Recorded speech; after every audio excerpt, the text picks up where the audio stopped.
बिस्मिल्लाहिर्रहमानिर्रहीम। अस्सलाम वालेकुम। आप देख रहे हैं यूट्यूब चैनल आम सी बातें। इमरान खान के लॉन्ग मार्च में खातून सहाफ़ी की मौत, तहरीक लब्बैक का मुतालबा और अल्लामा साद हुसैन रिज़वी का बयान, इस वीडियो में हम इसी के मुतालिक बात करेंगे। नाज़रीन कराम, कल इमरान खान के लॉन्ग मार्च में एक खातून सहाफ़ी की मौत वाक़या हो गई थी। मामला कुछ यूँ था कि खातून सहाफ़ी इमरान खान के कंटेनर से गिरकर हादसे का शिकार हुई और वहीं पर अपनी जान से चली गई।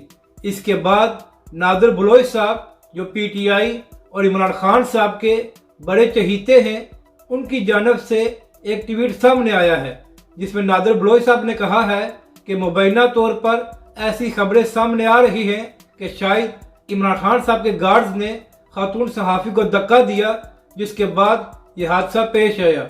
और नादिर बलोच साहब ने यह भी कहा कि इमरान खान साहब के गार्ड्स बड़े बदतमीज़ हैं और लोगों को धक्के देते रहते हैं, तो इसलिए इस सारे वाक़े की तहकीकात होनी चाहिए। तो नाज़रीन कराम, इसी हवाले से तहरीक लब्बैक पाकिस्तान ने भी यह मुतालबा किया है कि खातून सहाफ़ी सदफ नईम की मौत पर तहकीकात होनी चाहिए और सच सामने आना चाहिए कि आया सदफ नईम खुद गिरी थी या उनको किसी ने धक्का दिया था। जबकि दूसरी जानब तहरीक लब्बैक पाकिस्तान के सरबराह अल्लामा साद हुसैन रिज़वी ने खातून सहाफ़ी की मौत पर इजहार तज़ियत किया है और उनकी बुलंदी दराजात के लिए दुआ भी की है। नाज़रीन कराम, अहम बात यह है कि इमरान रियाज खान साहब, जो सहाफ़त के बड़े चैम्पियन बनते हैं, उनको तौफीक नहीं हुई कि वो भी मुतालबा कर सकें कि सदफ नईम की मौत पर तहकीकात होनी चाहिए और सच सामने आना चाहिए कि आया उनको किसी ने धक्का दिया था या वो खुद गिरी थी।